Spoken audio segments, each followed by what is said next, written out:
Assalamualaikum warahmatullahi wabarakatuh. Selamat pagi Ananda kelas 5. Hari ini kita akan belajar pembelajaran IPS dengan judul Kegiatan Ekonomi Perorangan dan Kelompok serta Pengaruhnya. Sebelum kita mulai, marilah kita awali hari dengan berdoa terlebih dahulu dan jangan lupa untuk tetap mematuhi protokol kesehatan. Ananda, kemarin kita sudah belajar tentang berbagai usaha ekonomi. Nah, ternyata usaha ekonomi ini dapat dikelola secara mandiri atau perorangan dan kelompok. Usaha ekonomi yang dikelola sendiri disebut juga usaha perorangan. Usaha ekonomi ini memiliki modal terbatas dan biasanya dikelola secara sederhana. Seorang pengusaha perorangan hanya bertanggung jawab terhadap dirinya sendiri, sehingga keuntungan dan kerugiannya ditanggung oleh orang tersebut secara langsung. Contoh usaha ekonomi perorangan adalah sebagai berikut. Yang pertama di bidang pertanian. Sebagian besar usaha pertanian dikelola secara perorangan. Usaha ini memiliki modal terbatas. Keuntungan dan kerugiannya ditanggung oleh petani sendiri.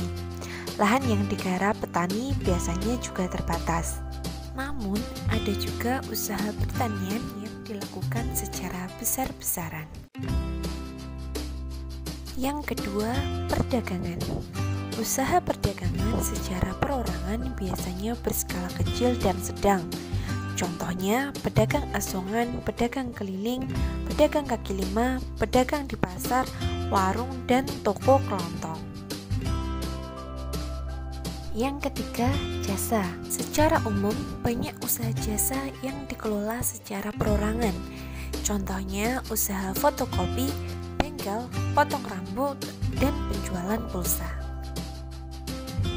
Yang keempat adalah industri kecil. Industri kecil yang dikelola perorangan merupakan industri berskala rumahan.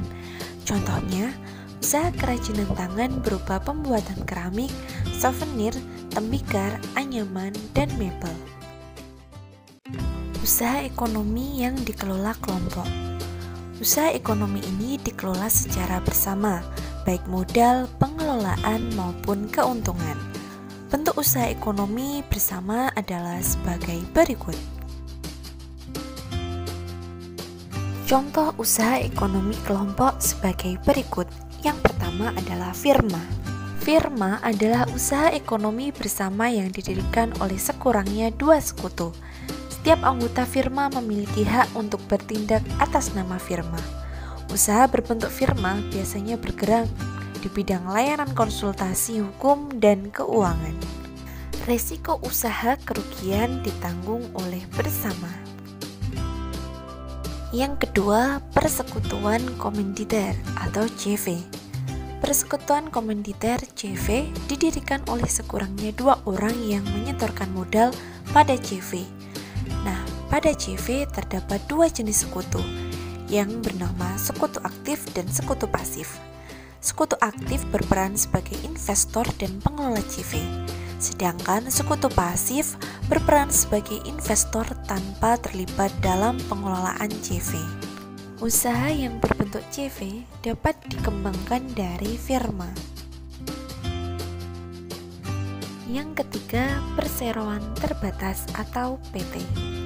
Perseroan terbatas adalah usaha bersama yang modalnya berupa kumpulan saham. Saham didirikan sebagai bukti kepemilikan suatu perusahaan atas penyetoran modal. Pemilik saham memiliki kewenangan terhadap perusahaan tersebut dan berhak mendapatkan laba perusahaan. Yang keempat, BUMN. Tentunya Ananda sudah pernah mendengar kata BUMN nggih? Baik di berita maupun di lingkungan masyarakat. BUMN adalah badan usaha milik negara atau perusahaan negara, yaitu sebuah perusahaan yang seluruh atau sebagian modalnya dimiliki negara. BUMN bergerak di bidang usaha yang bersifat strategis atau vital. BUMN dapat berbentuk perusahaan umum, yaitu perum, dan perseroan terbatas atau PT. BUMN yang ada di Indonesia bertanggung jawab atas kesejahteraan masyarakat Indonesia. BUMN yang ada di Indonesia contohnya Perum Peruri atau Percetakan Uang Negara dan PT seperti PT KAI atau Kereta Api Indonesia. Yang kelima, koperasi. Di sekolah kita ada koperasi nggih, Nak? Nah, ternyata koperasi ini merupakan usaha bersama berdasarkan atas kekeluargaan. Koperasi pertama kali dikembangkan oleh Bapak Dr. Andes Muhammad Hatta.